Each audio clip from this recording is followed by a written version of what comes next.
Hello, and welcome to the Listen to This Bull live podcast stream. I stream this live, and then it's also a podcast. Is there a word for that? I don't even know. I probably should figure out what that is since I've been doing this for so long. This is the show where you can ask us questions, and we talk about bullshit in the insurance world. Today, we're going to talk about possible bullshit in social media world. It's me by myself today, and I've got a guest on, but no Remington. He's been busy working hard for Georgia, so I hope you'll give him a pass. If you have any questions as we go through this, put them in the comments. We will answer as many questions as possible. They could be anything. We could have questions about, what color this is, even though it's multiple colors. It's fine. I definitely did not just touch my nipple on live air. So Conrad's already talking. Conrad, it's too late. We're already about to get into the intro. Welcome. This is Listen to This Bull Live.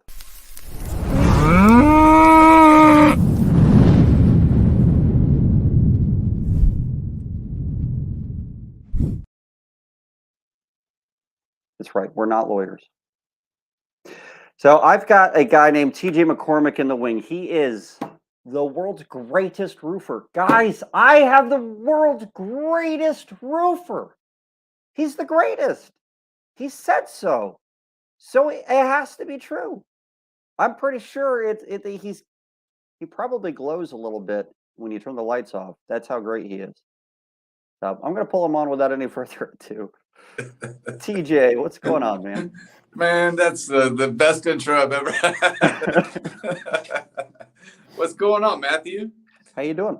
Man, I can complain, but really, living here in Denver, Colorado, that would just go out the window pretty quick because there's lots of craziness going on in this world today. So instead, you just brag about the place that you live for all of us to complain about. It's cold and snowy here. We got lots of Californians. It's not okay. Conrad asked the very first question. What's up, TJ? I think. What's up, Conrad? Conrad's doing some work for me. World's greatest roofer, commercial roofing supply. He's a roof hugger. He is, man. Conrad. I love that Conrad guy, man. He does some stuff for us here at Restore Masters. He definitely is on Team TJ, that's for sure. Yeah. How do you apply to be on Team TJ? Just go to my website, worldsgreatestroofer.com. Oh, that's all you have to do? That's yeah, no doubt. Well, you have to have a hat like you. Well, there's only one.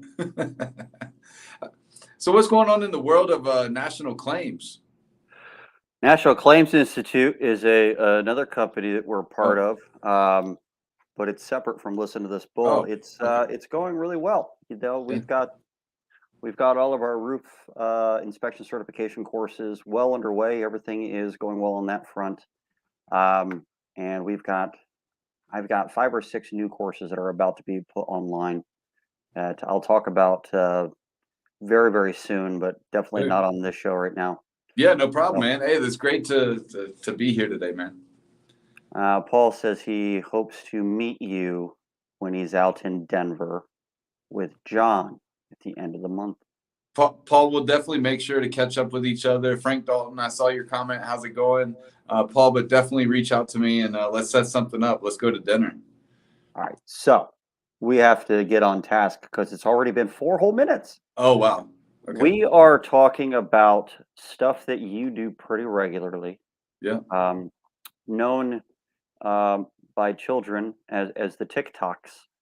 And this is something that is somewhat of a phenomenon. I find myself having extra long bathroom breaks because of this app. Yep. It will bend you towards its will. It makes you continue to scroll to the next one. Just one more. Yep. Just one more. The best 7 seconds in the world is what or the best 7 seconds in roofing is what I call myself.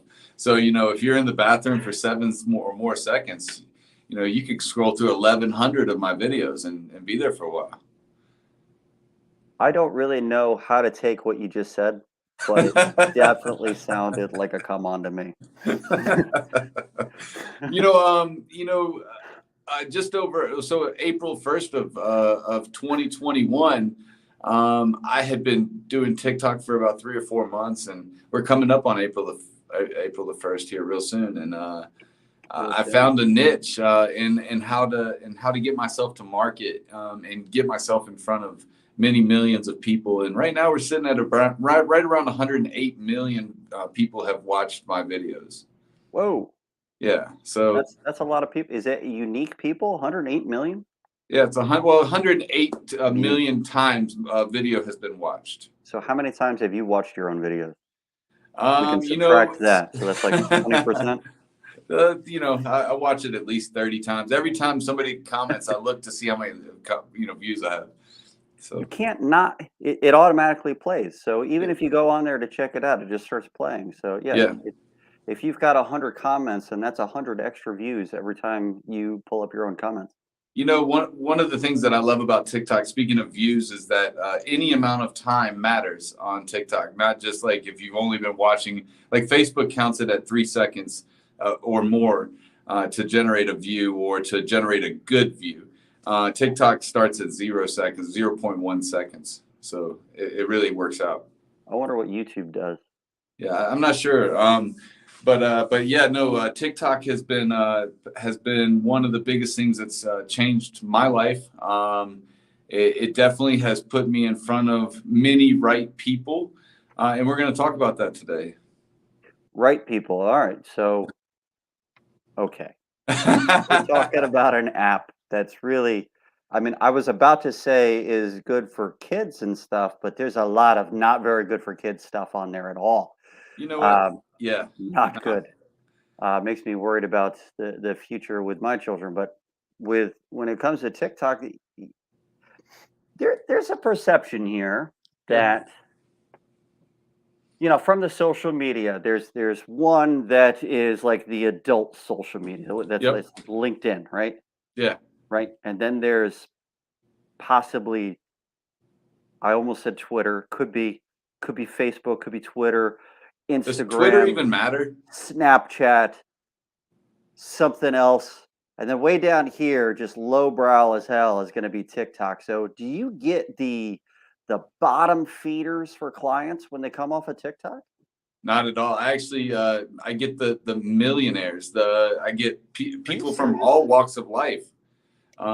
TikTok is the fastest growing app in the world, and it's going to surpass Facebook in the next year or so. I wouldn't be surprised. I'm kind of surprised it hasn't already, to be honest. My marketer, what's up, Carson? And Nubs Media, they always have been after me to make sure that I'm producing videos for my content for many years. And I was always like, oh, I take great pictures. I'm a good photographer. And they would always be like, well, how are we going to market that picture or pay for a sponsored ad? And I was like, I don't want to pay for ads. Well, then what are you using us for in marketing world if you're not going to make great content?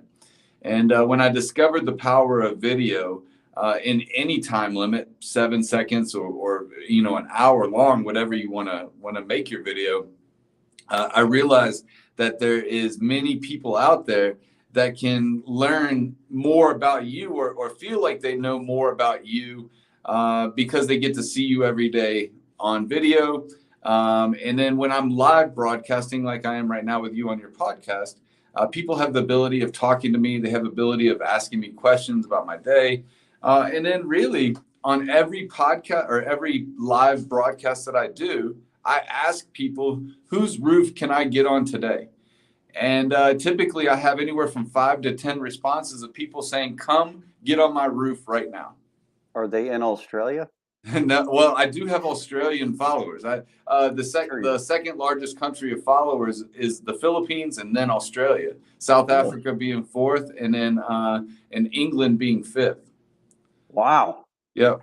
So it's pretty amazing. Like I've been asked to come to Norway to put roofs on. I've been asked to come to the Philippines, Thailand, people would love to meet me and also to help me put on roofs out there. So I mean, you're not licensed in Norway. Do they No, have a roofer? So yeah, you say world's greatest roofer. You really just mean United States, possibly greatest roofer, right? sure, But of you're not course. licensed in every state either, are you? No, I'm not licensed in. I'm licensed in Colorado, and Oh that's it. man, I feel like there was a council somewhere that you were supposed to throw this name past that was just you just kind of skirted them. You were like, yeah, Well, screw that council. you want to know, like, when I was Yeah, trying to come up with a name, guess who I reached out to? who's that? Josh Bigger. And I said, Josh, you're the best damn roofer. And Josh was the only person on TikTok at the time that was actually garnering a lot of views. Now, Mm. Josh is a great person when he's not acting, or well, even when he's acting, he's a great person. But when he's talking to you, he's like, TJ, you have to come up with something unique, something that people will want to watch, and I know you'll get it. And I'm literally my kid has this gives me this shirt, and it's like world's greatest dad, and I was like, I'm world's greatest roofer. And it wasn't supposed to be me ever. And even in my business plans, I wrote it out to make sure that people know that I don't feel like I'm the world's greatest roofer. It Okay, was just a name. okay.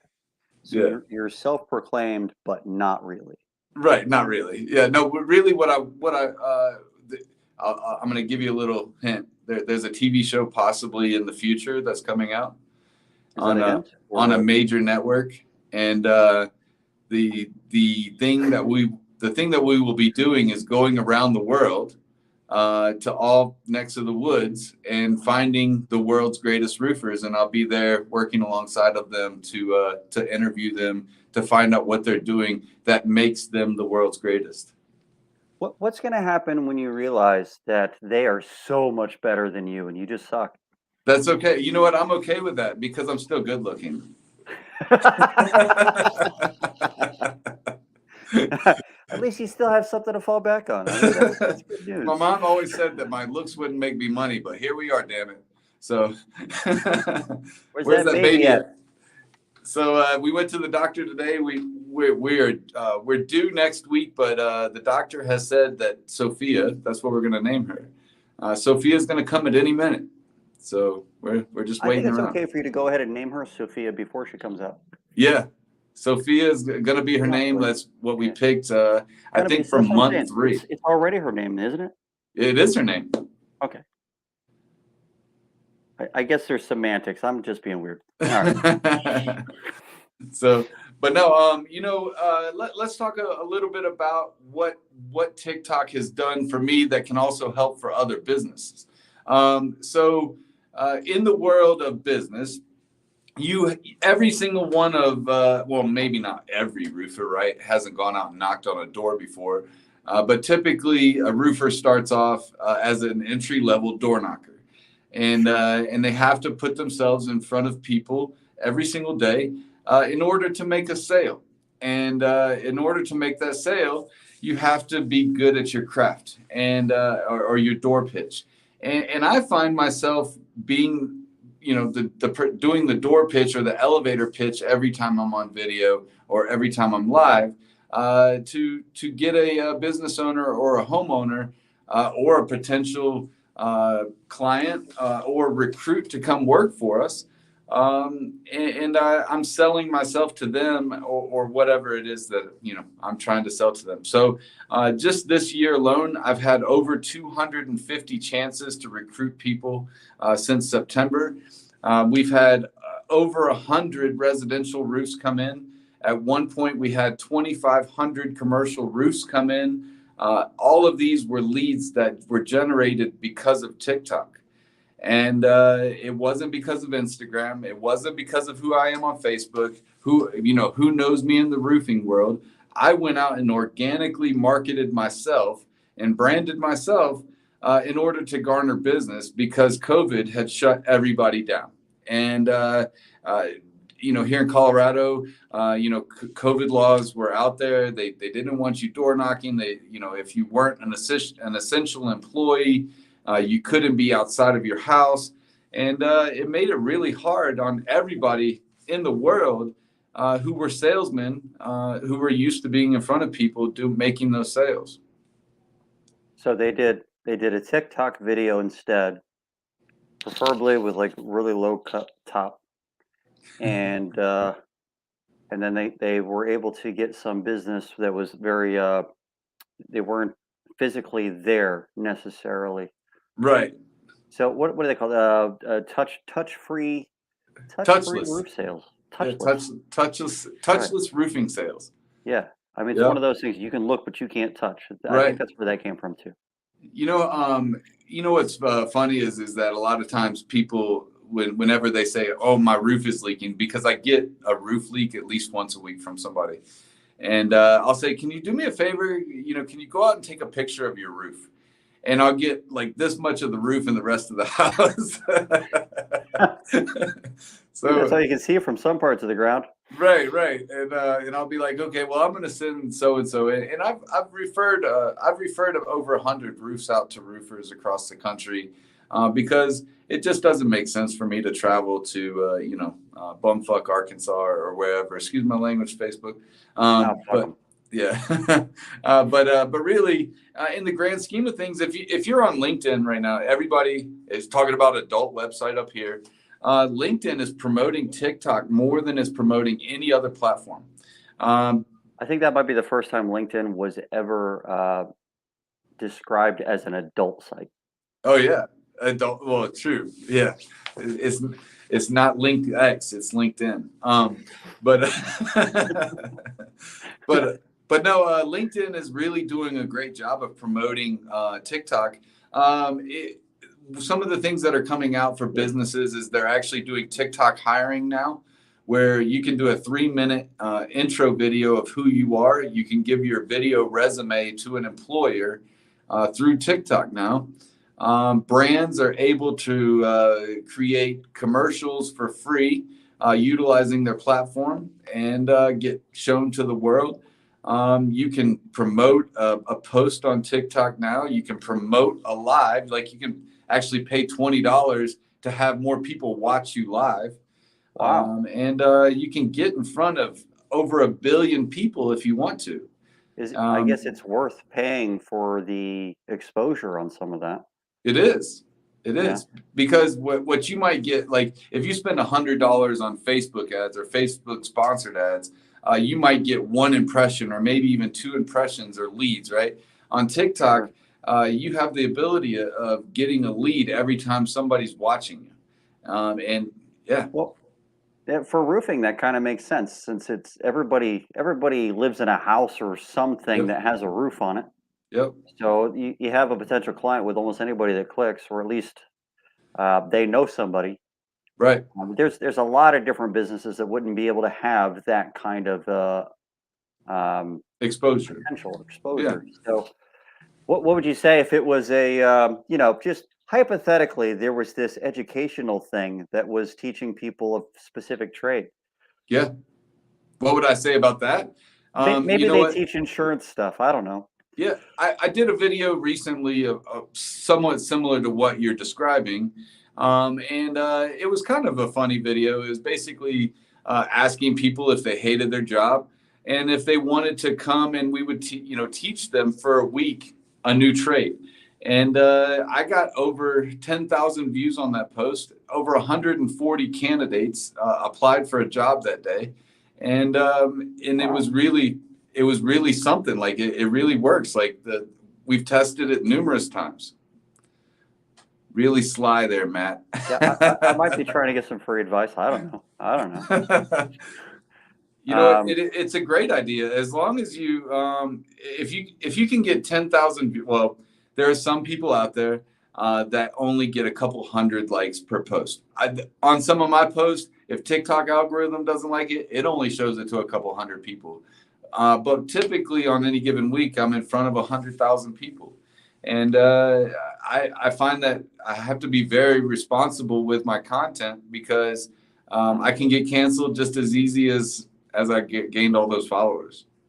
So, what is it that they like? Did they like it if you say in the very beginning of all your deals, TikTok is awesome, and then keep going? Does that give you more views automatically?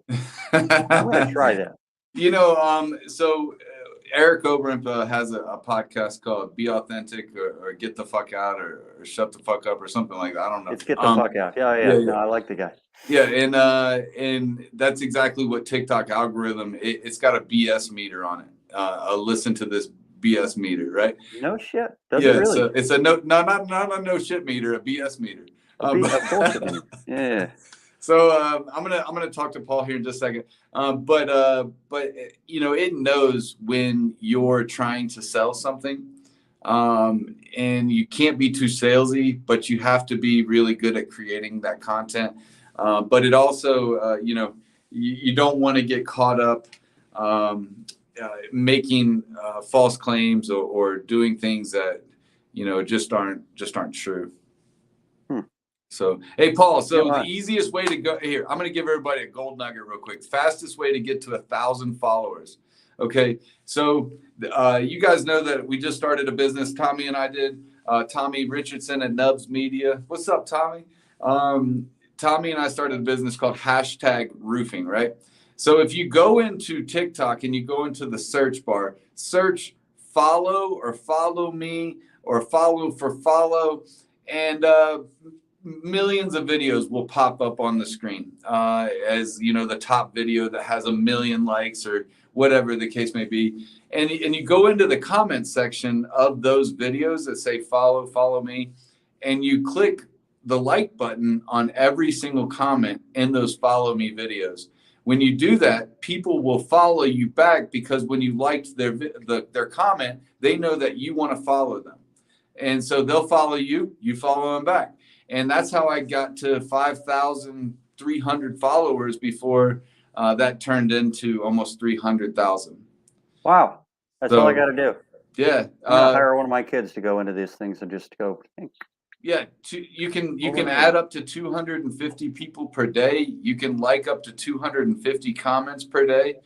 So the easiest way to get to that 1,000 pretty quickly is to like as many comments, and 250 takes you 10 minutes if you're fast. Yeah, I have a hard time getting above 1,000 in YouTube subscribers, and I've been doing this forever. It feels like, and people still don't hit the damn subscribe button. Hey, here's an opportunity.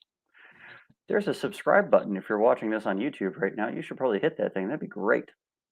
No doubt. That's my favorite thing to do is say, hit the following, hit the heart, hit the comment, and share this to your friends. Yeah, do that. Do that. Can you share a comment in TikTok with friends? No, but you can. So if somebody makes a great comment, you can create a video utilizing that comment, and that comment pops up on the screen, and that comment gets all of the airtime that it was meant to get. So back to our original topic, though, the kind of people that you're getting off of TikTok, these are just normal people. These aren't weirdos. They're not. I mean, if they were all weirdos, then we'd all have to look in at the mirror, because most of us are actually spending time on TikTok ourselves. So my demographics of people that watch me typically are 29 to 79. I'll have that 15 to 23 age range that will watch from time to time. It's like 3%. But my viewers are people like your parents, or my parents, or my neighbors, or I get approached in the grocery store every single time I go to the grocery store. People know who I am in my general area, because when I'm broadcasting live on TikTok shows me to anybody in my general area watching, and it really is a phenomenon. Like people will say, "Hey TJ," and I'll be like, "I've never met you in my life. What's your name?" And they'll, "We saw you on TikTok. You're world's greatest roofer." And what if OBS would let me broadcast to TikTok at the same time as Facebook and YouTube? You know what? One day, real soon. But I was going to do a live broadcast today while I was doing this, but Something came up where I wasn't able to do that today, but I'm going to do it later tonight. But whenever I do a podcast, I broadcast on my phone on TikTok. I broadcast live on Instagram, LinkedIn now, because you can StreamYard on LinkedIn. And so I really enjoy being on LinkedIn too, because I get to be in front of business owners. Yeah. You know, That's the adult site. right. You know, owning a business. Let me talk about that real quick. So, World's Greatest Roofer LLC is now officially a business as of March the 1st. It was created after I was able to come to an arrangement with a person who has many millions of dollars in supplies. And I have opened up World's Greatest Roofer Commercial Roofing Supply. Is that what it's called? Yeah, World's Greatest Roofer Commercial Roofing Supply, where people who can't get polyiso, they can't get TPO, they can't get EPDM, the screws and the plates that people are crying right now because they might be able to have the TPO or the ISO, but they don't have the plates and the screws.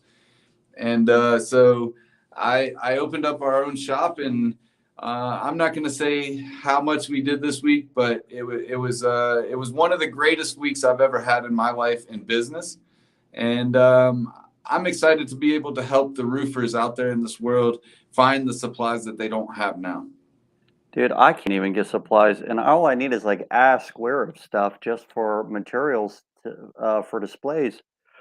I can't get my hands on half of the stuff. I've been Well, how having about to if deal with people's hey, aren't we cut going ends. on a road trip soon? I feel like we are, and then you gonna send me home with some stuff? I'll send you home. You know what? I got a couple rolls I can send home with you. Yeah. So yeah, what do you need? 45, 60, 80 mil? What's your I flavor? don't even care what the mill is. I just need some EPDM and some TPO. As long as it's not fleece back. Yeah. EPDM and TPO. I don't care. I don't care if it's 45. It's just I a got display. plenty. I got plenty in stock. Yeah. You know, literally the past 6 days. Tomorrow's our seventh day of being open. We've provided over 200 invoices out to people for Wow. material, and Wow. so it's great to be able to help people with that, because there's like I made a post on Facebook a couple minutes ago. There's a lot of roofers that can't get their roofs built. They're expecting to get a commission on their job, I know. but they can't get it done. So supposedly material prices are about to go up again. Yeah, I saw that. The 25% over the next week.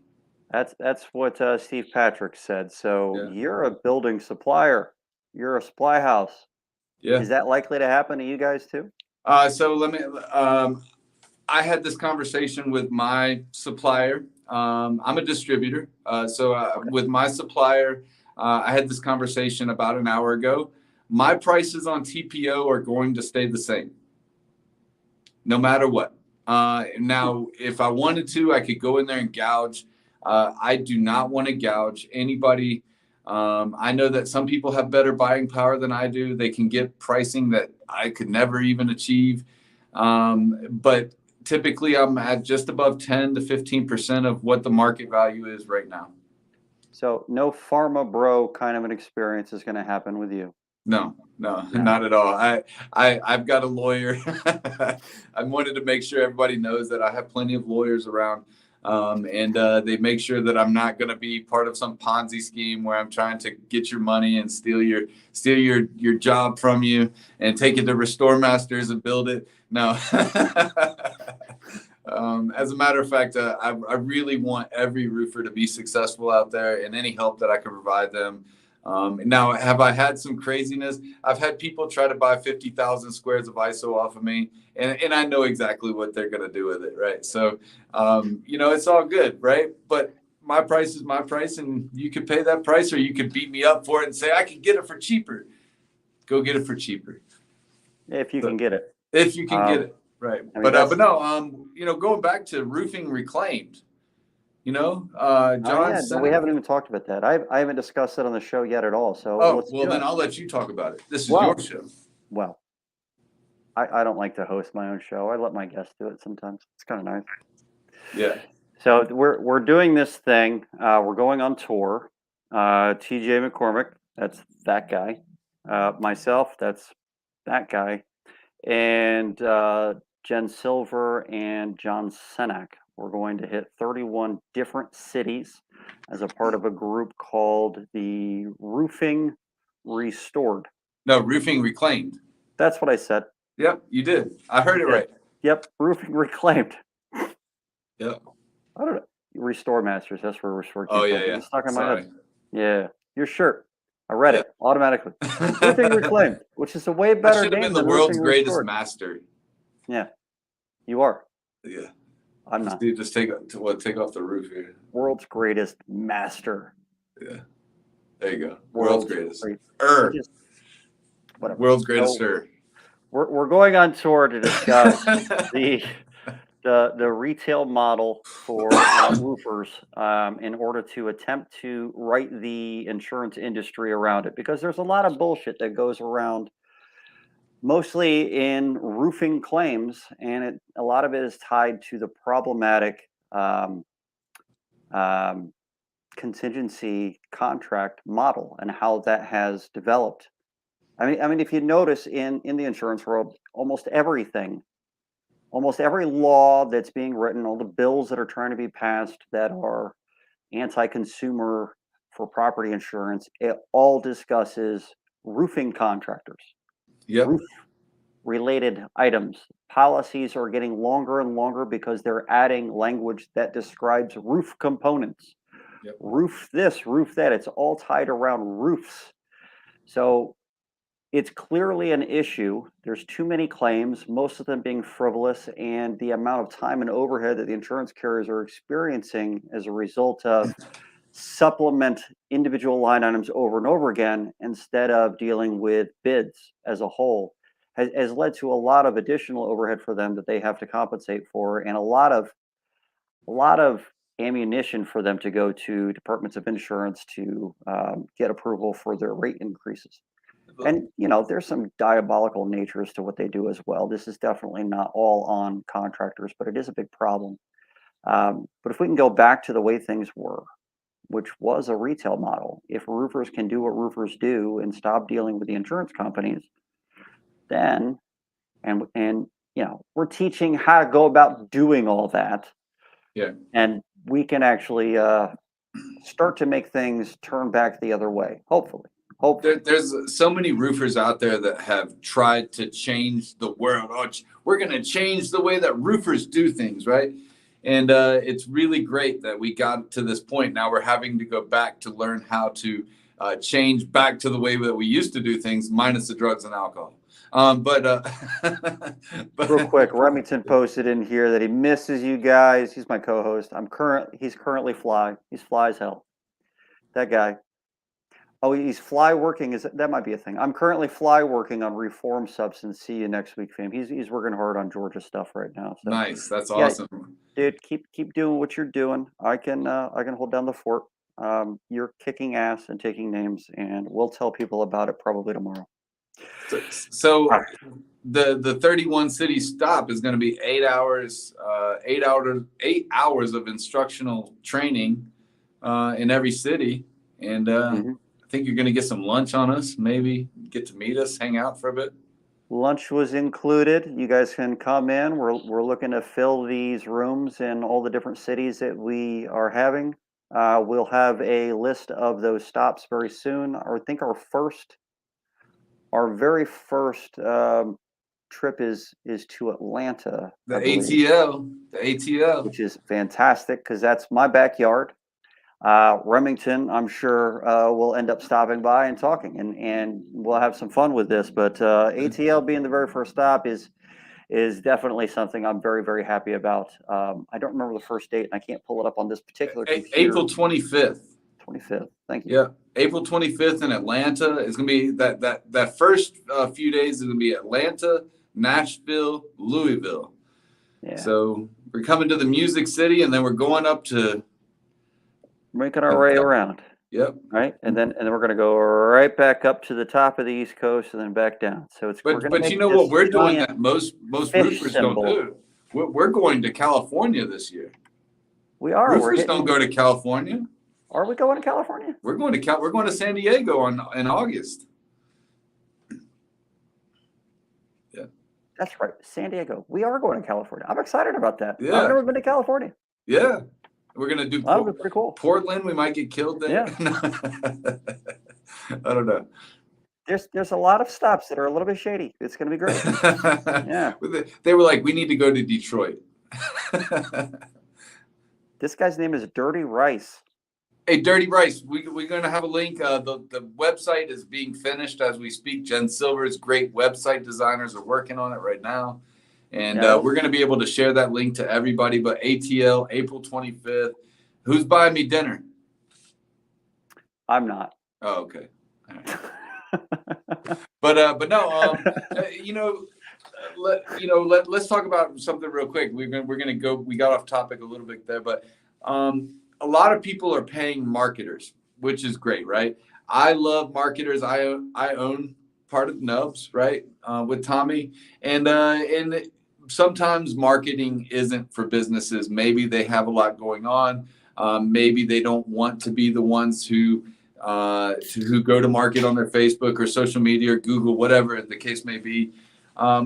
But we're also, as a company, Nubs Media is going out and teaching roofers how to brand themselves and brand themselves with their company, so that the salespeople now have an opportunity to make sales themselves utilizing social media. That's right. Now, There's a world's greatest roofer. You weren't the owner of the roofing company, were you? I wasn't. No. So that's a very unique thing. I've had people reach out to me recently about this, and I've sent them to a few different people. It didn't even dawn on me that I should have sent them to you, but branding as a sales guy is a thing. Yep. Jacob Fuchs or Fuchs or however Yeah. you pronounce his last name, he's got these Daisy Dukes he wears on roofs with these monster legs. He never skips leg day, and every day is leg day. Every day is like that. Yeah, he goes out on in these Daisy Dukes on the roof, and that's kind of his personal brand. I got lucky enough to not have to show off my legs and sicken all of you. So working for roofing owners, roofing company owners, for going on 7 years, I learned that I wasn't going to get a lead every single day, right? Like they weren't going to give me a lead. I was going to have to go earn my lead. I was going to have to door knock. I was going to have to earn that right to be the roofing company owner's best friend for the day. Oh, I got this lead. Here you go, right? Typically, the roofing company owner would be the one who paid the marketing company or was the face of the company, and that was great. But for the lowly sales guys who needed to make the sale in order to be the roofing company owner's best friend, we weren't able to market ourselves as ABC Roofing Company. So whenever I go out now, I make sure I'm co-branding right now, right? I have Restore Masters is my brand that I work for. With what's up, Matt? What's up, Justin? Right? But when I'm creating content for me. But just this little bit of co-branding, the people out there see, oh, Restore Masters. They recognize Restore Masters because it's always in a video, and maybe I'm not always speaking about them, but it's just silently there. Silent. So. Yeah, I have this bull in so many different places. Right. Yeah, it's all psychological, right? Yeah. And roofing company owners kind of tried to beat me up last summer.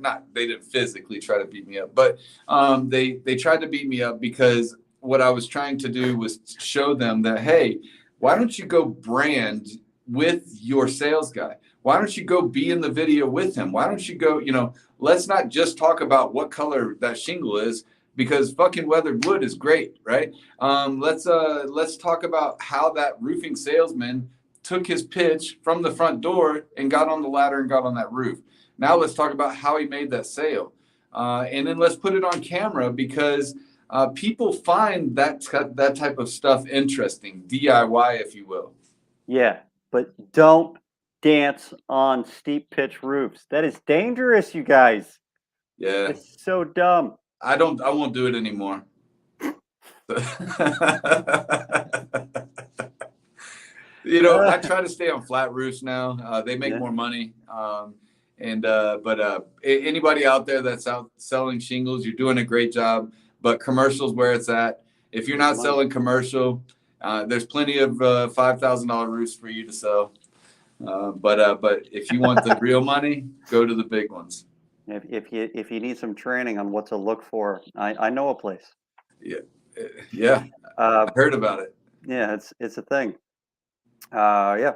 So I lost my train of thought. Oh, it's okay. We were talking about Yes. roofing academy. Were we? Maybe we were talking about the National Claims Institute. Oh, that's what it was. That's right. There is another one. There's the Commercial Roofing Academy, CRA.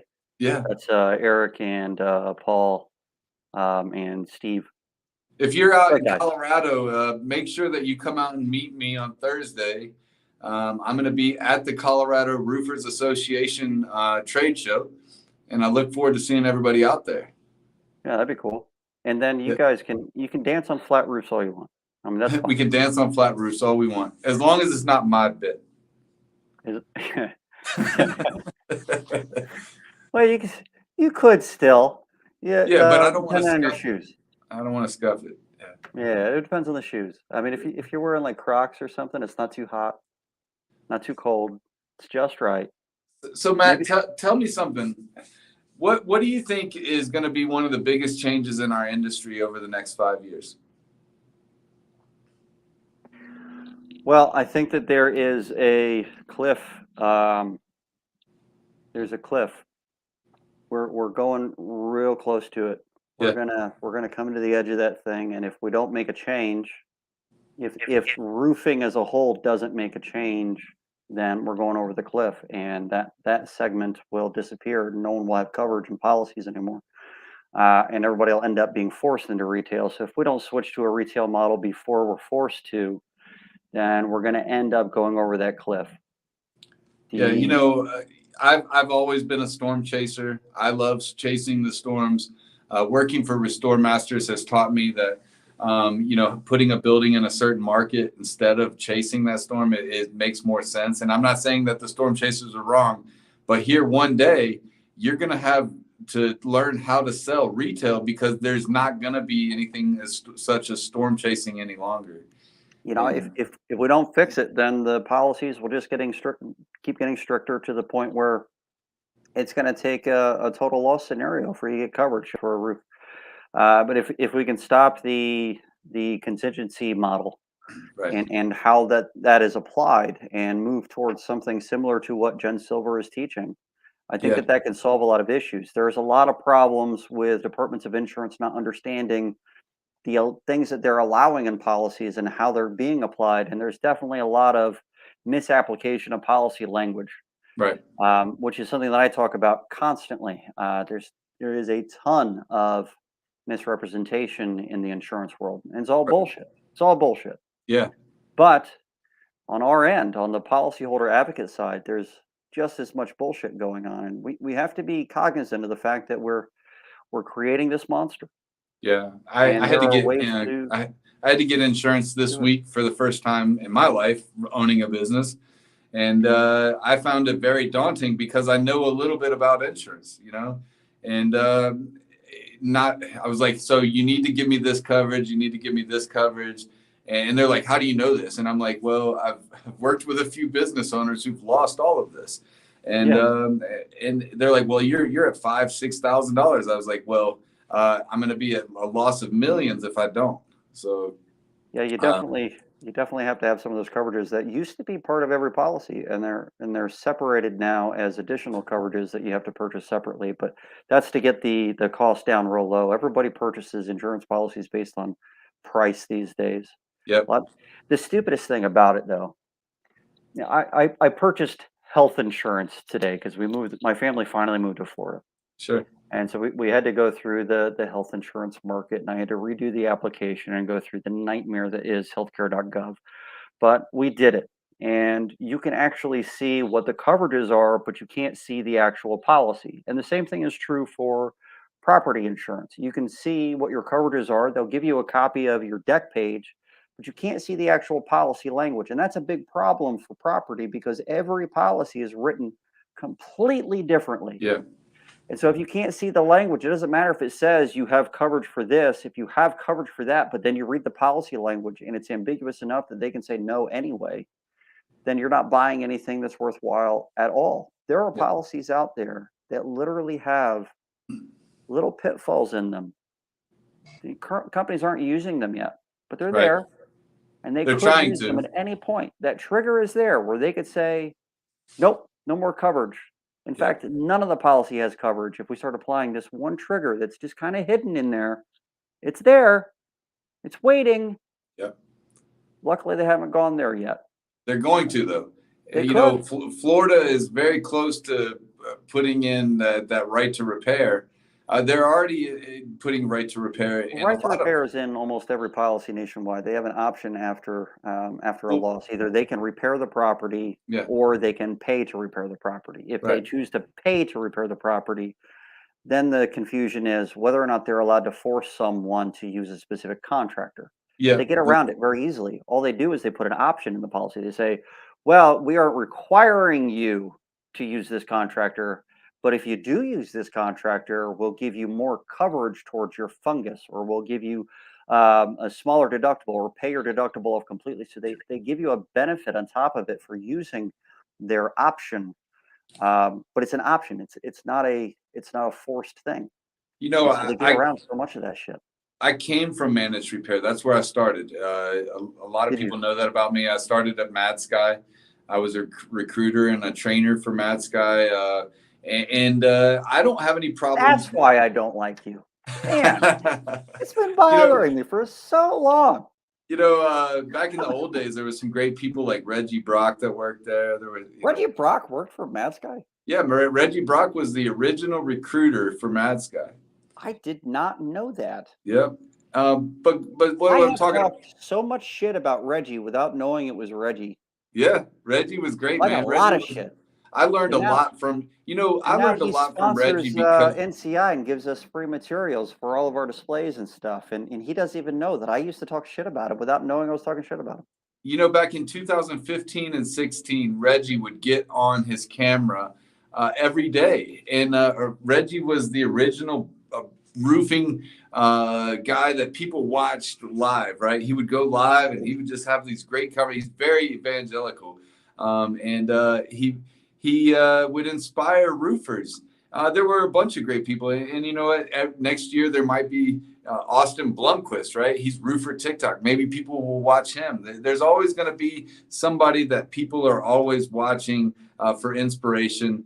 And this year just happened to be my year. But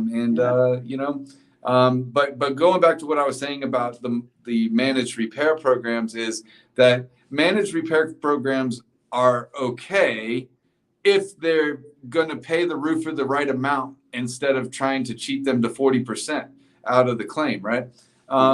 Because I think managed repair is the way that things are going to go because of that right to repair clause. But we have to watch who actually owns that managed repair program. Well, that's the key, because in the Unfair Claim Settlement Practices Act, number 14, it might be different in different states if they have a different additional numbers. Sure. But I'm pretty sure it's 14 on the NAIC model. A repairer owned by the insurer. If a insurer if they force you to use a repairer that's owned by the insurer, then there has to be processes in place to verify the workmanship of the repairer. Really? So, and that's the way it's written slightly. I'm probably getting the wording just a little bit off, but it's owned by. The QC should be somebody outside. Well, that's the thing. What does it mean to own a repairer? Does it mean that the insurer, which is the insurance company, if the insurance company hires the contractor themselves, do they own the contracting firm? Or does it have to be someone that works on staff, like a W-2 position? Right. So there is some confusion on that. It's a little bit ambiguous, but there still has to be processes in place to verify the workmanship. And what does that mean? Right. So workmanship is defined in many ways as just being standardized practice and care and things. But often, whenever there is a right to repair or managed repair program that is forced on a policyholder, I advise the contractor that got kicked out of the situation or the public adjuster that's still involved to hire a third party to evaluate the workmanship of that repairer after the fact, or possibly even during it, Right. and then bring up the issue that this was not done correctly and make them redo it. Yeah. And I've seen plenty of public adjusters that have taken that advice and forced a managed repair program to replace a roof 3 times just because they didn't do flashings correctly. And it has a lot to do with the fact that the insurance company isn't paying the right amount to do the job to begin with and forcing them into a contractual agreement that they'll do it for less than usual and all this fun stuff. So some But of the things that I used to see when what you're talking about now is whenever the roofer would come in and say, okay, we got the estimate paid. Now we're building the roof and now I need a supplement, right? The flashings ripped up, the siding got ripped up when we were taking out the counter flashing, sure, or decking is bad. And then the managed repair wouldn't respond, so now this roofer is like, well, how do I fix this if they're not going to respond back to me and give me the supplement? And they would just botch it to get the roof put on, and that's what's going to happen if there's not anybody to pay for the damages that are unseen. Then we're all going to be leaky roof syndrome. I'll give you a nugget since it's the end of the show, and usually Sure. insurance companies don't watch it this far in. Yeah. Shame on them for not going all the way. 7 right. seconds, Matt. 7 seconds. Last 7. So if you've got a contractor being sent out to a property that you're involved with for a claim, and it's a roofing contractor, a lot of the roofing contractors sent out that are part of managed repair programs do the inspection on behalf of the insurance company and send them their findings. But then they're allowed to leave the property, kind of walk off, and then go back on, and they could solicit that homeowner. They're allowed to do that in most cases. Yep. If they are one of those companies in your area and you know that it's them that's coming, there's nothing wrong with the homeowner telling them that they would like them to come back and give them a quote afterwards or something before they get up to do their inspection. Yeah. Or even agreeing up front to use them because they have a 3 to 5 day, depending on their state, maybe even longer. They have the ability to cancel their contract. But you better believe that one of those companies getting up to do an inspection, if there's the ability for them to get a claim out of it where they can actually do the work, they're probably going to find something. Yeah. They're going to find a lot more damage than they would have if there was no chance in hell that they were going to get the job.